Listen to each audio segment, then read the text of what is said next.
क्या आप भी कनाडा को एक बेहतरीन भविष्य की उम्मीद समझते थे? लेकिन क्या आप जानते हैं कि कनाडा आजकल एक ऐसे मोड़ पर खड़ा है जहां जीवन जीना मुश्किल हो गया है? बढ़ती महंगाई, गिरती अर्थव्यवस्था, बेरोजगारी और बढ़ते क्राइम रेट ने कनाडा को एक नया रूप दे दिया है। तो अगर आप सोच रहे हैं कि कनाडा अब रहने लायक नहीं रहा, तो इस वीडियो में हम आपको बताएंगे कि क्या सच में कनाडा अब पहले जैसा नहीं रहा, क्यों लाखों लोग कनाडा छोड़ने पर मजबूर हो रहे हैं और क्या यह देश अब आपके सपनों का घर बन सकता है। जानने के लिए इस वीडियो को अंत तक देखें, क्योंकि हम आपको बताएंगे कि आखिरकार कनाडा में रहने के क्या क्या कारण अब असंभव हो चुके हैं। दुनिया का दूसरा सबसे बड़ा देश कनाडा इस वक्त मुश्किल हालातों से गुजर रहा है। महंगाई पिछले 40 सालों का रिकॉर्ड तोड़ चुकी है और जुलाई महीने में 7,000 लोग बेरोजगार हो गए हैं। सड़कों पर खुलेआम नशा बिक रहा है और क्राइम रेट 30 सालों में सबसे ज्यादा है।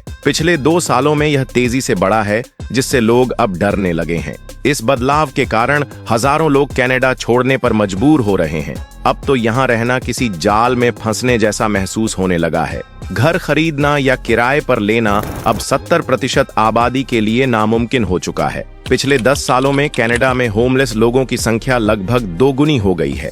एक समय था जब कनाडा में इमिग्रेशन के लिए लंबी लाइनें लगती थीं, लेकिन अब स्थिति ऐसी हो गई है कि लोग यहाँ से बाहर जाने की सोच रहे हैं। कनाडा, जो क्षेत्रफल के हिसाब से दुनिया का दूसरा सबसे बड़ा देश है और अमेरिका के ठीक ऊपर स्थित है, अब गंभीर सामाजिक और आर्थिक समस्याओं का सामना कर रहा है। भौगोलिक और आर्थिक दृष्टि से इतना मजबूत होने के बावजूद कनाडा में रोजगार की कमी, महंगाई में भारी वृद्धि और जीवन स्तर का गिरना लोगों के लिए बड़ी चिंता बन चुका है। इमिग्रेशन क्राइसिस की स्थिति और बढ़ रही है, क्योंकि 2021 में केवल 45% इमिग्रेंट नागरिक बन पाए, जबकि 2001 में यह आंकड़ा 75% था। ये साफ तौर पर दर्शाता है कि जिन लोगों ने कनाडा आने का फैसला किया था, उनके लिए यहाँ रहना अब कोई आकर्षण नहीं रहा। 2018 के बाद आए 20% इमिग्रेंट अब कनाडा छोड़ने की सोच रहे हैं। जब किसी देश में लोग टिकने का इरादा नहीं रखते,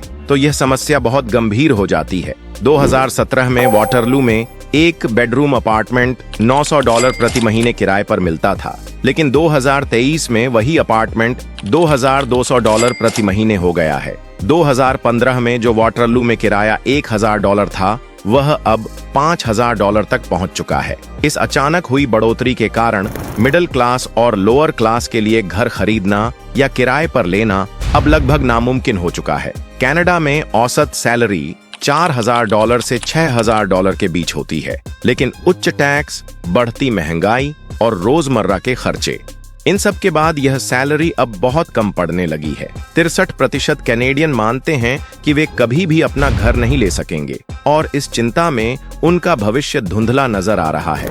यह स्थिति उनके लिए और भी कठिन हो जाती है, क्योंकि किराए और संपत्ति की कीमतें लगातार बढ़ रही हैं, जबकि आम आदमी की आमदनी उसी गति से नहीं बढ़ रही है। स्लो जॉब मार्केट, कनाडा की इकोनॉमी मुख्य रूप से नेचुरल रिसोर्सेज पर निर्भर करती है, जिनसे 17% जीडीपी आती है। लेकिन अब इंडस्ट्रीज में इन्वेस्टमेंट कम हो रहा है।